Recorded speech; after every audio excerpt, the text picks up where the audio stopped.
ಶಾಂತಿಯ ಬಯಸಿ ನಾವು ಕೊಡುವೆವು ನಿಮಗೆ ಲಾಲ್ ಸಲಾಂ. ಸರ್ವಹರ ಎಸ್ಯುಸಿ ಕಮ್ಯುನಿಸ್ಟ್ ಪಕ್ಷದ ಸಂಸ್ಥಾಪಕರು, ಪ್ರಧಾನ ಕಾರ್ಯದರ್ಶಿಗಳು ಹಾಗೂ ಕಾರ್ಮಿಕ ವರ್ಗದ ಮಹಾನ್ ನಾಯಕರಾದ ಕಾಮ್ರೇಡ್ ಶಿವದಾಸ್ ಘೋಷ್ರವರ 48ನೇ ಸ್ಮಾರಕ ಸಭೆಯನ್ನು ರಾಜ್ಯದಾದ್ಯಂತ ಎಸ್ಯುಸಿಐ ಕಮ್ಯುನಿಸ್ಟ್ ಪಕ್ಷದ ಕಚೇರಿಯಲ್ಲಿ ಆಚರಣೆ ಮಾಡಲಾಯಿತು. ಬೆಳಗ್ಗೆ 8 ಗಂಟೆಗೆ ಧ್ವಜಾರೋಹಣ ಕಾರ್ಯಕ್ರಮ ನೆರವೇರಿಸಲಾಯಿತು. ಎಸ್ಯುಸಿಐ ಕಮ್ಯುನಿಸ್ಟ್ ಪಕ್ಷದ ಕಲಬುರಗಿ ಜಿಲ್ಲಾ ಸಮಿತಿಯಿಂದ ಪಕ್ಷದ ಕಚೇರಿಯಲ್ಲಿ ಕಾಮ್ರೇಡ್ ಶಿವದಾಸ್ ಘೋಷ್ರವರ 48ನೇ ಸ್ಮರಣ ದಿನದ ಅಂಗವಾಗಿ ಪಕ್ಷದ ಕಚೇರಿಯಲ್ಲಿ ಧ್ವಜಾರೋಹಣ ಹಾಗೂ ಕಾಮ್ರೇಡ್ ಘೋಷ್ರವರ ಭಾವಚಿತ್ರಕ್ಕೆ ಮಾಲಾರ್ಪಣೆ ಮಾಡಲಾಯಿತು. ಎಸ್ಯುಸಿಐ ಕಮ್ಯುನಿಸ್ಟ್ ಪಕ್ಷದ ವತಿಯಿಂದ ಶಾಬಾದ್ ಹನುಮಾನ್ ನಗರದಲ್ಲಿ ಆಯೋಜಿಸಲಾದ ಎಸ್ಯುಸಿಐ ಕಮ್ಯುನಿಸ್ಟ್ ಪಕ್ಷದ ಸಂಸ್ಥಾಪಕರಾದ, ಪ್ರಧಾನ ಕಾರ್ಯದರ್ಶಿ ಹಾಗೂ ಕಾರ್ಮಿಕ ವರ್ಗದ ಮಹಾನ್ ನಾಯಕರಾದ ಕಾಮ್ರೇಡ್ ಶಿವದಾಸ್ ಘೋಷ್ರವರ 48ನೇ ಸ್ಮಾರಕ ಸಭೆಯಲ್ಲಿ ಎಸ್ಯುಸಿಐ ಕಮ್ಯುನಿಸ್ಟ್ ಪಕ್ಷದ ರಾಜ್ಯ ಸಮಿತಿಯ ಸದಸ್ಯರಾದ ಕಾಮ್ರೇಡ್ VN ರಾಜಶೇಖರ್ ಅವರು ಮಾತನಾಡಿದರು. ದೇಶ ಸ್ವತಂತ್ರಗೊಂಡು 7 ದಶಕಗಳು ಕಳೆದರೂ ಸಹ ಜನಸಾಮಾನ್ಯರ ಜೀವನವು ಯಾತನಾಮಯವಾಗಿದೆ. ದೇಶವನ್ನು ಆಡಳಿತ ಮಾಡಿರುವ ಕಾಂಗ್ರೆಸ್, ಬಿಜೆಪಿ ಹಾಗೂ ಇತರ ಎಲ್ಲಾ ಪಕ್ಷಗಳು ಜನವಿರೋಧಿಗಳಾಗಿದ್ದು, ಜನರ ಮೂಲಭೂತ ಸಮಸ್ಯೆಗಳನ್ನು ಪರಿಹರಿಸುವ ನಿಟ್ಟಿನಲ್ಲಿ ಸಂಪೂರ್ಣವಾಗಿ ವಿಫಲವಾಗಿವೆ. ದೇಶದಾದ್ಯಂತ ಬಡತನ, ಬೆಲೆ ಏರಿಕೆ, ನಿರುದ್ಯೋಗ, ಅನಕ್ಷರತೆ, ಮಹಿಳೆಯರ ಮೇಲಿನ ದೌರ್ಜನ್ಯ, ರೈತರ ಆತ್ಮಹತ್ಯೆ, ಕೋಮುವಾದ, ಶಿಕ್ಷಣದ ವ್ಯಾಪಾರೀಕರಣ ಮುಂತಾದ ಸಮಸ್ಯೆಗಳು ಹೆಚ್ಚಾಗುತ್ತಲೇ ಇವೆ. ಜನರು ಒಗ್ಗಟ್ಟಾಗಿ ಜನಾಂದೋಲನವನ್ನು ಬೆಳೆಸಿ ಬಂಡವಾಳಶಾಹಿ ವಿರೋಧಿ ಸಮಾಜವಾದಿ ಕ್ರಾಂತಿಯಿಂದ ಮಾತ್ರ ಈ ಎಲ್ಲ ಸಮಸ್ಯೆಗಳನ್ನು ಪರಿಹರಿಸಲು ಸಾಧ್ಯ ಎಂದರು.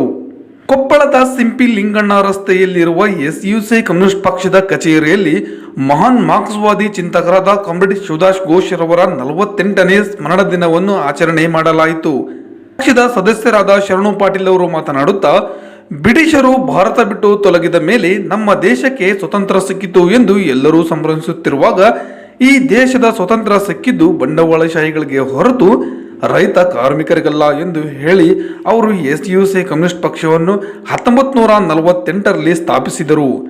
ಇಂದು ಅವರು ಸ್ಥಾಪಿಸಿದ ಈ ಪಕ್ಷದ ನೇತೃತ್ವದಲ್ಲಿ ಇಡೀ ದೇಶದ ತುಂಬ ರೈತ, ಕಾರ್ಮಿಕರು, ವಿದ್ಯಾರ್ಥಿಗಳ, ಯುವಜನರ ಮತ್ತು ಮಹಿಳೆಯರ ಸಮಸ್ಯೆಗಳ ವಿರುದ್ಧ ಹೋರಾಟಗಳು ನಡೆಯುತ್ತಿವೆ. ಈ ಹೋರಾಟಗಳ ಮೂಲಕ ಅಂತಿಮವಾಗಿ ಸಮಾಜವಾದಿ ವ್ಯವಸ್ಥೆ ಸ್ಥಾಪನೆಯಾಗುತ್ತದೆ ಎಂದರು. 48ನೇ ಸ್ಮರಣ ವಾರ್ಷಿಕನ ನಾವು ಕೊಪ್ಪಳದ ನಮ್ಮ ಪಕ್ಷದ ಕಚೇರಿಯಲ್ಲಿ ಆಚರಿಸ್ತಾ ಇದ್ದೀವಿ.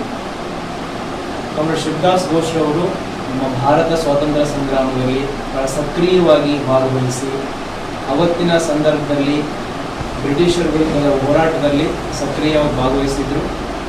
ಅದೇ ರೀತಿ ಅವರು ಆ ಹೋರಾಟದ ಮೂಲಕ ಅವ್ರಿಗೆ ಅನಿಸಿದ್ದು, ನಮ್ಮ ದೇಶದಲ್ಲಿ ಒಂದು ನೈಜ ಕಮ್ಯುನಿಸ್ಟ್ ಪಕ್ಷ ಇಲ್ಲ.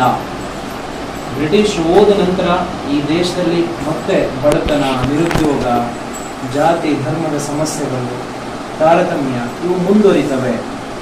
ಇವೆಲ್ಲ ಕೊನೆ ಹಾಕಬೇಕಂದ್ರೆ ಒಂದು ನೈಜ ಕಮ್ಯುನಿಸ್ಟ್ ಪಕ್ಷ ಬೇಕು. ಅವರು ಅವತ್ತಿನ ಸಂದರ್ಭದಲ್ಲಿ ಒಂದು ನೈಜ ಕಮ್ಯುನಿಸ್ಟ್ ಪಕ್ಷಕ್ಕೆ ಹುಡುಕಾಡ್ತಾರೆ. ಆದರೆ ಅವ್ರಿಗೆ ಕೊನೆಗೆ ಅನಿಸಿದ್ದು, ಅವತ್ತಿದ್ದಂಥ ಬೇರೆ ಬೇರೆ ಕಮ್ಯುನಿಸ್ಟ್ ಪಕ್ಷಗಳು ನೈಜ ಕಮ್ಯುನಿಸ್ಟ್ ಪಕ್ಷಗಳಾಗಿರೋದಿಲ್ಲ. ಹಾಗಾಗಿ ಅವರು ಒಂದು ನೈಜ ಕಮ್ಯುನಿಸ್ಟ್ ಪಕ್ಷನ, ಒಂದು ನಿಜವಾದ ಕ್ರಾಂತಿಕಾರಿ ಪಕ್ಷನ ಸ್ಥಾಪನೆ ಮಾಡೋಂಥ ಒಂದು ಶ್ರಮನ ತಗೊಳ್ತಾರೆ. 1948ರಲ್ಲಿ ಕೆಲವು ಸಂಗಾತಿಗಳೊಂದಿಗೆ ಸೇರಿ ಕೋಲ್ಕತ್ತಾದಲ್ಲಿ ನಮ್ಮ ಪಕ್ಷದ ಸ್ಥಾಪನೆ ಆಗ್ತದೆ. ಇವತ್ತು ಸುಮಾರು 24-25 ರಾಜ್ಯಗಳಲ್ಲಿ ನಮ್ಮ ಪಕ್ಷದ ಚಟುವಟಿಕೆಗಳು ಬಹಳ ಉತ್ತಮವಾಗಿ ನಡೀತಾ ಇದೆ. ಸಾವಿರಾರು ಜನ ಪಕ್ಷದ ಕಾರ್ಯಕರ್ತರು, ಲಕ್ಷಾಂತರ ಜನ ಬೆಂಬಲಿಗರು ಇವತ್ತು ನಮ್ಮ ಪಕ್ಷದ ವಿಚಾರಗಳನ್ನ ಒಪ್ಕೊಂಡಿದ್ದಾರೆ.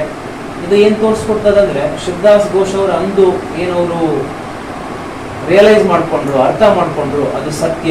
ಇವತ್ತಿಗೂ ಸಹ ಭಾರತ ಕೆಲವು ಈ ಸಂದರ್ಭದಲ್ಲಿ ಮಂಜುಳಾ ಮಜ್ಗಿ, ಶಾರದಾ, ಸುಭಾಷ್ ನಿಲ್ಗಿರ್, ದೇವರಾಜ್ ಹೊಸ್ಮನಿ, RV ಕಾಮ್ನೂರ್ ಹಾಗೂ ಇನ್ನಿತರರು ಈ ಸಂದರ್ಭದಲ್ಲಿ ಉಪಸ್ಥಿತರಿದ್ದರು.